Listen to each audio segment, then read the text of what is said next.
First ever factory outlet Mukunda jewellery కేపీహెచ్పి కొత్తపేట్ ఖమ్మం సోమాజిగూడ హన్మకొండ.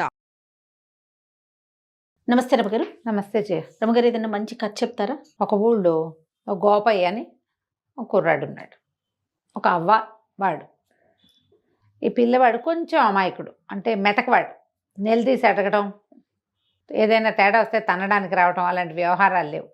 పల్లెటూళ్ళల్లో కుర్రకారు సాధారణంగా నిలదీసి అడుగుతారు, అంటే టెంపరీగా ఉంటారు ఉండేవాళ్ళు పాత రోజులు. ఇప్పుడు ఎట్టా ఉన్నాడు తెలియదు మనకి. ఏదైనా తేడా వస్తే నువ్వు నిన్న అట్లానో ఇవాళ ఇట్లా అంటున్నావు, అదేంటిదే, అలా మాట్లాడగలరు. నిలబడతారు వాళ్ళ కోసం వాళ్ళు. వీడికి అంత నిలబడ్డం రాదు, స్టాండ్ తీసుకోవడం రాదు, కొంచెం మెతకవాడు అనమాట. అవతల వాళ్ళు గద్ది ఇచ్చారనుకో ఏమో లేని ఊరుకుంటాడు పిక్కమొహం వేసుకుని. అవ్వకి జాలిగా ఉండేది, అయ్యో వీడు రేపొద్దున ఎట్లా బతుకుతాడు అమ్మ నాన్న లేనివాడు అని జాలిగా పిల్లవాడిని కాచి కాపాడేది. అయితే ఏమైంది, ఆవిడకి అంత్యకాలం సమీపించేసరికి ఆవిడ ఏమందంటే, ఒరే నాయన, ఎప్పటి నుంచో మీ నాన్న పోకముందు నుంచి కడుపు కట్టుకుని కూడబెట్టాను, అటక మీద జాడీలో 5,000 రూపాయలు ఉన్నాయి. ఈ ఊళ్ళో నువ్వు బతకలేవు, నీ మెతకతనం వీళ్ళందరికీ తెలుసు, నిన్ను బతకనీరు, డబ్బులు లాగేస్తారు, పక్కనున్న పట్టణానికి వెళ్ళిపో. నువ్వు చక్కగా గేదెలని పోషణ అది బాగా చేయగలవు, మనకు పద్ధతి కూడా ఉంది. ఓ 10 గేదెలు కొనుక్కొని హాయిగా పాల వ్యాపారం పెట్టుకో, చక్కగా వ్యాపారం బాగుంటుంది. కొత్త చోటు కాబట్టి నీ మెతకతనం అంత తొందరగా బయటపడదు, ఆ వాటికి నువ్వు స్థిరపడిపోతావు. అదేలే. ఎవరన్నా చుట్టుపక్కల ఇళ్ళ వాళ్ళతో మాట మంచితనంగా ఉన్నావంటే వాళ్ళు నీకు సపోర్ట్ చేస్తారు అని చెప్పింది. పిల్లవాడు ఈ గోపాయి కూడా సరేనన్నాడు. కొద్ది రోజులు గడిచాక ఎప్పుడో అవ్వ నిద్దట్లోనే వెళ్ళిపోయింది. పిల్లాడు 4 చూసుకున్నాడు, చుట్టుపక్కల వాళ్ళందరూ చేరారు. మరి ఒంటరి పిల్లాడు కదా, సరే ఆవిడని సాగనంపారు. చుట్టాల పక్కల ఎవరో వచ్చి 10 రోజులు ఉండి వీడికి ఏదో కాచిపోసారు, అయిపోయింది. అంతా అయ్యాక పిల్లాడు ఏం చేశాడు, ఒకరోజు అటకెక్కి చూస్తే జాడీలో 5,000 రూపాయలు ఉన్నాయి. సరే అవ్వ చెప్పిన మాట నిజమేను, మెల్లిగా ఈ ఊళ్ళో నుంచి కదులుదాము అని చెప్పి ఏమనుకున్నాడు, ముందు పక్క ఊరు వెళ్ళటం, గేదెలు కొనుక్కోవటం అవన్నీ ఆలోచించుకున్నాడు. ఈ ఊళ్ళో ఒక శెట్టిగారు ఉన్నారు. ఆయన మహా గట్టివాడు, కొంచెం పీనాసివాడు అన్న పేరు కూడా ఉంది. అవ్వ ఎప్పుడైనా ఆయన దగ్గరికి చేబదులకు వెళ్ళటం, తర్వాత ఏమో ఏదైనా దాచిపెట్టాలంటే ఊరు వెళ్తున్నాను, ఇగో ఈ డబ్బులు నీ దగ్గర ఉంచుకొని ఈయన దగ్గర ఏదైనా బంగారపు వస్తువు దాపెట్టడం వాడికి తెలుసు. చిన్న చితగా వెండి బంగారం ఉన్నాయి వీళ్ళ దగ్గర, అవన్నీ ఆస్తి కింద ఉంటాయి కదా. అదే. సరే ఈ అబ్బాయి ఏం చేశాడు, పట్నం వెళ్ళి ముందు ఒక ఇల్లు చూసుకోవాలి, ఏదైనా ఖాళీ స్థలం కావాలి, గొడ్లు పెట్టాలంటే ఖాళీ స్థలము గొడ్ల సావిడి కావాలిగా. అందుకని ఏమనుకున్నాడు, శెట్టిగారి దగ్గరికి 5,000 చేత్తో పుచ్చుకొచ్చాడు, చిన్న మూటలా కట్టి పట్టుకొచ్చి, ఏమండి శెట్టిగారు, నేను పక్కనున్న రామాపురం పెద్దపట్నానికి వెళ్తున్నాను, మరి ఇల్లు అది చూసుకుంటా, అక్కడ గొడ్లు పెట్టుకోమంది మా నాయనమ్మ, అవ్వ అక్కడ చెప్పింది, నేను అక్కడన్నీ ఇల్లు అక్కలు ఏర్పాటు చేసుకుని ఎవరన్నా మారుబేరగాళ్ళని వాళ్ళని చూసుకుని వస్తా, ఈ 5,000 మీ దగ్గర పెట్టండి కాస్త అని చెప్పి సరిగ్గా అదే సమయానికి ఆ శెట్టిగారి ఇంట్లో ఏమైంది, శెట్టిగారి భార్య వాళ్ళ మా అమ్మ ఇక్కడికి రాబోతోంది. ఆవిడ రామేశ్వరం ప్రయాణం అయింది. వాళ్ళ అమ్మ శెట్టిగారి అత్తగారు దారేపోతూ వీళ్ళ ఊరు దారిలో ఉంది. వచ్చి ఇక్కడ ఒక రోజు ఉండి కూతురు దగ్గర ఆ పైన యాత్రలకి వెళ్తుంది. మా అమ్మ రాకరాకొస్తోంది, 3 ఏళ్ళు అయింది వచ్చి, ఒక చీర కొనుక్కురండి మా అమ్మకి అంటుంటే ఈయనంటాడు, ఆ దారిపోయే వాళ్ళందరికీ దారిని పోతూ వస్తుంటే ఆవిడకు చీరలు ఎక్కడ పెడతాం, చీరలో సార్లు నేను పెట్టను అన్నాడు. ఆవిడ, మా అమ్మ దారిపోయేది ఎందుకైంది, మా అమ్మ కదా, పెళ్ళై 10 ఏళ్ళు అయితే ఎన్నిసార్లు జరిపింది, మనకి పండగ పబ్బాలు జరిపింది, 3 సార్లు బట్టలు పెట్టింది, రాక ఈ ఊరు వచ్చి ఒక నిద్ర చేస్తే చీరన్నా పెట్టదు పెద్దదానికి, అంతేగా అని పెళ్ళామంటోంది. ఈయనేమో నేను అట్టా పెట్టనన్నాడు. ఈ లోపల ఏమైంది, వాళ్ళిద్దరూ మాట్లాడుకుంటుండగానే వీడు వెళ్ళాడు, మనవాడు గోపయ్య. ఈ వాక్యాలు చెప్పడానికి లోపలే ఏమైంది, ఈ పెళ్ళామేమో ఈవిడ సనిగేస్తోంది. సనుగుతుంటే ఏమన్నాడు, ఆ తర్వాత చీరల సంగతి పొయ్యి మీద కూర మాడుతోంది, పోయి చూసుకో అని కేకేశాడు. ఈ అబ్బాయి అక్కడే ఉన్నాడు, ఆ పొయ్యి మీద కూర మాడేటప్పుడు. ఆవిడ లోపలికి వెళ్ళింది, పొయ్యి మీద కూర ఏదో సవరిచ్చింది. ఈ లోపల ఈ గోపయ్య ఆవిడ లోపలికి వెళ్ళిన సందర్భంలో ఆ 5,000 రూపాయల వాక్యాలు ఈయనకి చెప్పి 5,000 ఈయన చేతిలో పెట్టాడు. ఓకే. చేతిలో పెట్టేసరికల్లా ఈయన ఏం చేశాడు, అటగేలే ఏముంది, దిక్కులేని వాళ్ళకి ఏదో ఒక సహాయం చేయాలి, మీ అవ్వలేదు, పేదసాదాకి సాయం చేయడానికే కదా మనిషి అన్నవాడు ఉండేది అన్నాడు. అనేసరికి లోపల పెళ్ళాం, ఇట్లా దిక్కుమాల వాళ్ళందరికీ సహాయం చేస్తాడు, సొంత అత్తగారు పెద్దది రామేశ్వరం యాత్రలకు వెళ్తూ మన ఇంటికి వస్తే ఓ చీర పెట్టడానికి ఏడుస్తాడు చచ్చినాడు అని తిట్టుకుంటూ ఏం చేసింది, కింద నుంచి ఒక కొండ ఏదో ఎత్తి పైన పెడుతోంది. ఎప్పుడైతే ఆవిడకి ఊహ వచ్చిందో ఆ కొండ ఎత్తి గోడకేసి కొట్టేసరికల్లా ఆ ఈ శెట్టి గారిది ఆ వంట చేసుకునేటిది ఒక పాక ఈ గోడకి నిండా నీళ్లున్న కుండ తగిలేసరికల్లా అది ఇలా వజవజలాడినట్టు కదిలిపోయింది. ఆ గోడ నానుకుని వాకిలి నడవా ఉంది. ఎప్పుడైతే ఈ గోడ కదిలిందో కుర్రాడు కంగారు పడి, గోపాయి ఏంటండి భూకంపం వచ్చినట్టు అదిరిపోతోంది, ఇట్లా అదిరిపోతుంది ఏంటండి అన్నాడు. అనగానే శెట్టి గారు చెప్పాడు, ఆ భూకంపాలు వస్తున్నాయో ఇవాళ రేపు ఈ పూట భూకంపం వచ్చింది అన్నాడు.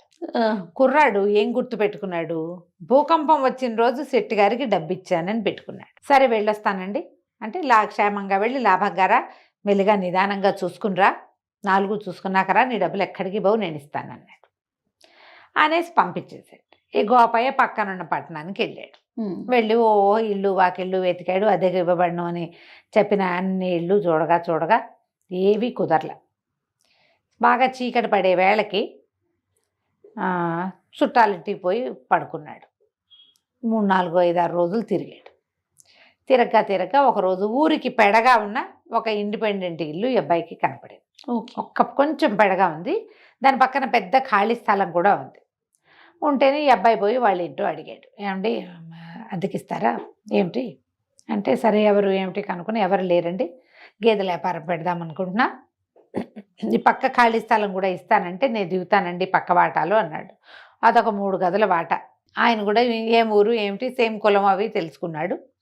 కుర్రాడు బుద్ధిమంతుడిగా ఉన్నాడని భావించి, దానిదేముంది నాయన తప్పకుండా, మాకు పక్కన గొడ్డు గోదండి మనుషులు సందడిగా ఉంటే బాగుంటుంది, ఇదేమో ఊరికి పెడగా ఉంది, అదే ఎవరు వచ్చేవాళ్ళు లేరనుకుంటూ ఉంటాం. ఇప్పుడు పాలు వ్యాపారం అంటే పూట వస్తారుగా 2 పూట్ల మనుషులు, కొంచెం సందడి పెరిగి రేట్లు పెరుగుతాయి ఆ ప్రాంతానికి అని ఆయన ఒప్పుకున్నాడు. ఒప్పుకుంటే ఆయన కూతురు వచ్చి, ఆ పిల్ల 18, 20 ఏళ్ళు ఉంటాయి, పిల్ల కొంచెం గట్టిది. ఆ అమ్మాయి ఏమంది, సరే కబుర్లకేముంది, అద్దె మాత్రం 100 రూపాయల నెలకి, గొడవలకు దిక్కకూడదు అని గట్టిగా చెప్పింది. పిల్ల చూస్తే చక్కగా ఉంది. సరే అన్నీ ఒప్పుకున్నాడు. ఒప్పుకున్నాక ఏమైంది, నేను ఊరు వెళ్ళండి డబ్బులు అవి తీసుకుని మరి సామాన్లు అవి సర్దుకుని వస్తానండి, కొంచెం వాట కడిగించి పెట్టండి అని చెప్పి వచ్చేసాడు.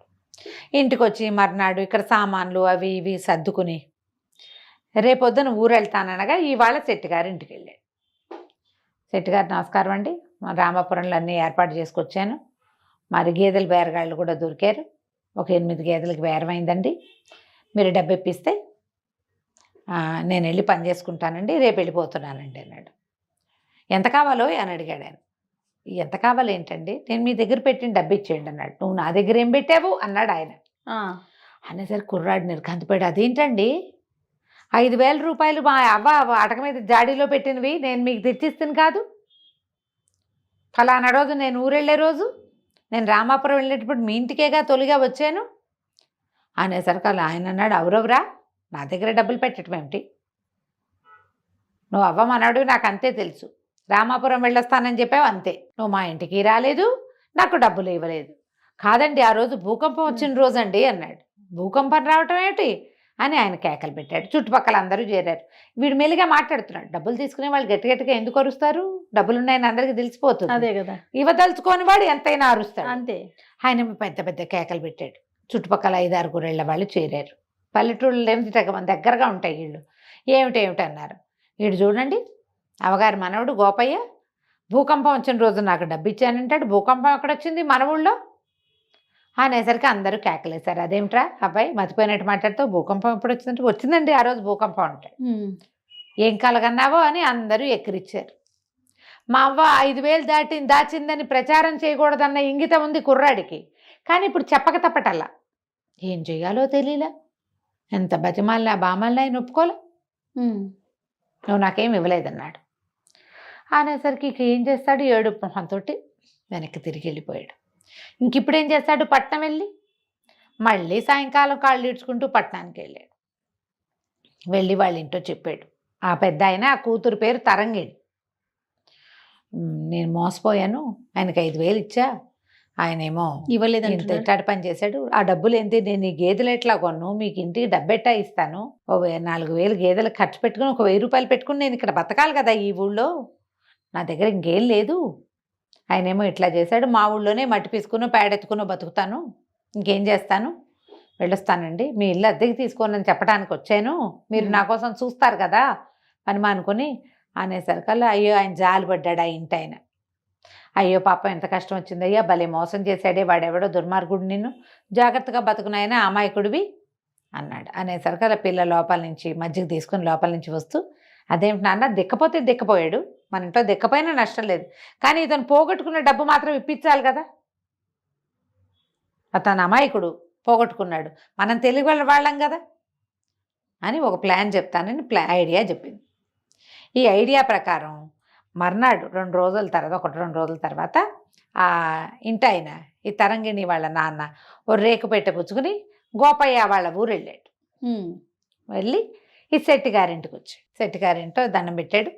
అయ్యా మరి మీరే కదండి శెట్టి గారు, నేను గోపయ్యకి కాబోయే మామగారినండి, వాళ్ళ అవ్వ ఉండగానే పిల్లని గోపయ్యకి ఇచ్చి సంబంధం కుదుర్చుకున్నాం, ఆవిడేమో మీ ఊరు రామాయణంలో పెళ్లి చేయాలని మాతో మాటిచ్చింది, ఆవిడ పోయింది కదా, ఏడాది లోపల పెళ్లి చేస్తే ఆవిడకి ఉత్తమ గతులు కలుగుతాయని నేను డబ్బు గిబ్బు అన్నీ సవరించుకుని వచ్చానండి, మీరు పెద్ద మనిషి, ఈ ఊళ్ళో మీరే చాలా పెద్ద మనిషి అని చాలాసార్లు అవ్వగారు చెప్పింది పెళ్లి మాటలకు వచ్చినప్పుడు, ఈ పెట్టెలో 60,000 ఉన్నాయండి, రేకు పెట్టె ఒకటి తెచ్చాడు, ఆ పెట్టెలో 60,000 ఉన్నాయి, పెట్టె మీ దగ్గర ఉంచండి, ఎందుకంటే నేను ఈ ఊరు వాడిని కాదు, ఇక్కడ ఏర్పాట్లు చేయాలి, వంట వాళ్ళని మాట్లాడుకోవాలి, పురోహితుడిని మాట్లాడాలి, సన్నాయి వాళ్ళని మాట్లాడాలి, 4 ఏర్పాటు చేసుకోవాలి కదా, రామాలయంలో చెప్పాలి, ఇవన్నీ ఉన్నాయి, ఈ డబ్బులు పుచ్చుకుని ఊరంతా నేను తిరగలేను, నాకు ఇక్కడ ఇంకో ఆనుపాను లేదు, మీరు మహానుభావులని చాలా పెద్ద మనిషి అని నేను విన్నాను, ఈ 60,000 రూపాయలు పెట్టే మీ ఇంట్లో ఉంచండి, ఓకే, వీళ్ళు వెంబడి 1000 చొప్పున తీసుకుంటా అని చెప్పంగానే ఆయనకు సాహసం వచ్చేసింది. ఇంతకుముందు అప్పనంగా 5,000 నొక్కేశాడు, 60,000 పిచ్చి గోపయ్య వాడి వల్లే మళ్ళీ డబ్బులు వస్తున్నాయి అనుకొని సరేనన్నాడు. సరేనని ఏమేవ్ పెద్ద మనిషికి మజ్జిగ పట్టరా అంటే వాళ్ళ ఆవిడ మజ్జిగ చిప్పుకుంటుంది. ఈ లోపల ఏమైంది, చటుక్కున గోపయ్య వచ్చాడు. వచ్చి శెట్టి గారు మరి మొన్న నేను మీకు డబ్బులు ఇచ్చాను, మీరు కూడా మర్చిపోయారు, అసలు నేను ఇవ్వలేదంటున్నారు, భూకంపం వచ్చిన రోజంటే మీరు కాదన్నారు, అవాళ మీ ఇంట్లో కూర ఏదో మాడిందండి, కూర మాడుతోంది, వెళ్ళి చూసిరమ్మన్నారు, అప్పుడేనండి నేను మీకు 5,000 ఇచ్చాను అన్నాడు.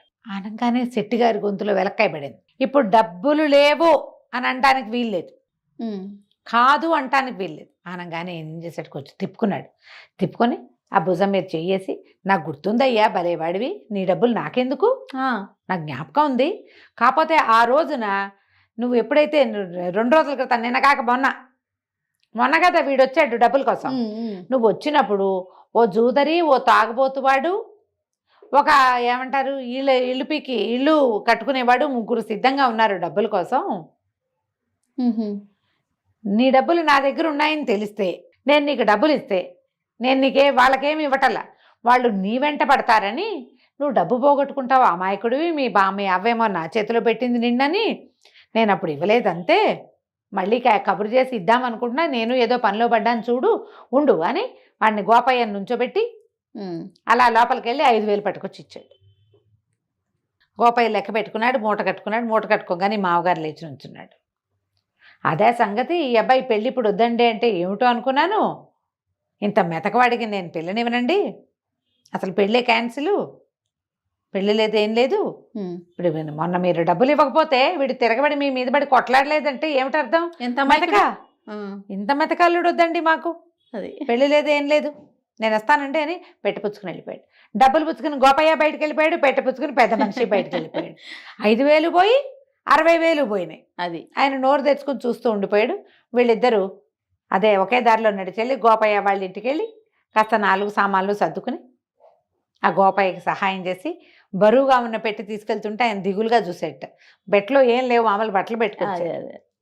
పట్నం వెళ్ళిపోయారు. పట్నం వెళ్ళాక సరే ఆయన చాలా సంతోషించాడు గోపయ్య, మీ వల్ల నేను డబ్బులు తీసుకోగలిగాను, నాకు ఆ తెలివితేటలు లేవు, అన్యాయం అయిపోయేవాడిని అని చెప్పి ఆ గేదెలు అవి ఏర్పరచుకున్నాడు. ఆయన అన్నాడు, దానిదే ఉంది నాయన, మెతక వాళ్ళకి ఎప్పుడు పక్కన తెలివైన వాళ్ళు ఉండాలి, మెతకవాడు మెతకగా ఉండటంతో పాటుగా పక్కవాడి తెలివితేటలు ఒప్పుకోవాలి, నువ్వు ఒప్పుకున్నావు కాబట్టి ఈ పని అయింది, అంతేగా, మీకెందుకు అనలా నువ్వు అంటే రాకపోను, అలాగే నువ్వు జీవితాంతం మా సలహా సంప్రదింపు వింటానంటే లక్షణంగా మా పిల్లని పెళ్లి చేసుకో, గేదెల వ్యాపారం పెట్టు, మా అమ్మాయి పై ఎత్తున అన్నీ చూసుకుంటుంది. పని నువ్వు చేయి, పై ఎత్తున పాప చూసుకుంటుంది, హాయిగా ఇద్దరు చిలక గోరింకలాగా నాకంటుకుందే ఉంటారంటే సంతోషించాడు గోపయ్య. వాళ్ళ అవ్వ అన్నగా అనుకున్నట్టుగానే వీడు ఒక తెలివైన వాళ్ళ సాంగత్యంలో ఉండి హాయిగా ఉన్నాడు. కథ కంచికి మనం ఇంటికి. చూడండి, తెలివితేటలు అందుకే ఎవరి సొత్తు కాదు. ఎవరి సొత్తు కాదు. మనం ఒకటి తెలుసుకోవాల్సింది ఏంటంటే, మనతో పాటు తెలివైన వాళ్ళని ఉంచుకోవాలి చేయ. వాళ్ళతో మనకి మంచి ఫ్రెండ్షిప్ ఉండాలి. వాళ్ళు మన్నెత్తి మీద చేపెట్టేలాగా ఉండకూడదు. కాస్త జాగ్రత్త పడి, మనకు అంత తెలివి లేదంటే తెలివిగా ఉన్న వాళ్ళతో ఫ్రెండ్షిప్ చేయి. అది చక్కగా. నిజం రమ్మగారు, అప్పుడే కదా? మన అచీవ్మెంట్ అనేది ఇంకా 100% సక్సెస్ అవుతుంది అవును కదండి. అవును. రైట్ రమ్మగారు, నమస్తే. నమస్తే చేయ.